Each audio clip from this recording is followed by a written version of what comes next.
nanya nih, aku akan bertanya dari sudut pandang teman-teman yang belum tahu sebenarnya Agradaya itu apa sih, ngapain aja, dan nanti aku akan bertanya ngapain sih bikin Agradaya? Daya itu terdiri dari dua kata, kata agra dan kata daya. Agra kependekakan dari agraria dan daya dari kata berdaya. Ternyata kondisi pertanian atau khususnya juga pedesaan di Indonesia itu banyak yang kurang berdaya. Dalam artian rujukannya UMR-nya Jogja masih sepertiganya doang. Jadi anak muda nggak ada yang mau jadi petani. Nah itu juga betul. Melihat kenapa sih pendapatnya rendah? Karena memang dijualnya mentah utuh. Tani di Indonesia itu seperti itu. Jadi ngejualnya mentah utuh, posisi tawarnya terbatas. Nah kita mengenalkan ada satu teknologi sederhana namanya rumah pengering, rumah surya.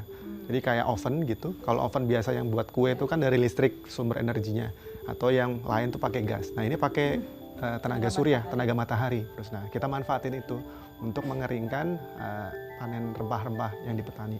Nah dari situ petani bisa dapat nilai tambah antara 3 hingga 5 kali lipat. Pengeringan di desa yang biasa dilakukan petani sama yang sesuai standar kita kan beda. Jadi memang harus ada transfer knowledge-nya, harus didampingi supaya sesuai dengan standar. Teman-teman kan udah melakukan edukasi di beberapa titik gitu sama kelompok-kelompok tani setempat. Kayak gimana sih prosesnya edukasi itu? Apakah lancar? Apa aja sih tantangannya gitu? Beliau nggak kebayang karena nggak kelihatan wujudnya nih apa gitu. Nah akhirnya kita bawa ke sini beberapa perwakilan ibu-ibu. Karena kebayangnya kalau rumah itu kan gede. Terus harus bayar listriknya padahal wattnya juga kecil. Jadi mereka berpikirannya rumah pengering tuh kayak sebuah teknologi yang kayak pabrik pabrik gitu. Jadi mereka udah ketakutan duluan. Pas kita ajak ke sini yang udah jadi ngeliat yang di depan, oh lah ngene toh mbak, ya wes. Iya, mengintroduce sesuatu yang baru itu mesti ada bukti nyatanya. Yang paling tidak pernah dihitung oleh petani adalah labor cost-nya mereka. Jadi capeknya beliau itu nggak dihitung. Dan sebetulnya petani juga paling tidak pernah menghitung harga jual. Karena yang menentukan harga beli adalah tengkulak atau pengepul. Bumi itu seperti apa sih gitu? Kondisinya sekarang juga seperti apa sih gitu? Karena sebelumnya aku juga tidak mempraktekkan itu kan. Ketika aku nanam sendiri, terus aku memakan dari apa yang aku tanam, sebenarnya aku tahu butuh proses yang sangat panjang gitu. Dan itu secara filosofis bukan hanya di makanan aja yang masuk ke badan kita, tapi juga kayak aku refleksikan ke bisnisku sebenarnya.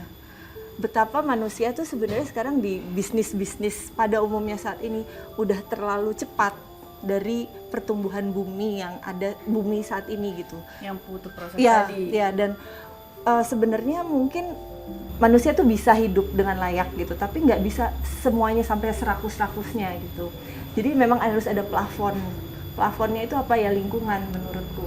Kebanyakan bisnis zaman sekarang udah dituntut untuk konsum sebesar-besarnya untuk dapat profit setinggi-tingginya tanpa peduli plafonnya itu apa gitu. Bumi kita cuma satu, kemudian lingkungan kita terbatas, kemudian kondisi yang ternyata dunia ini juga makin lama makin panas, kayak hari ini juga kita panas banget. Climate change itu nyata ada. Kami berharap bahwa ada banyak anak-anak muda atau siapapun yang kita juga sama-sama warga penduduk di bumi ini punya kesadaran bersama.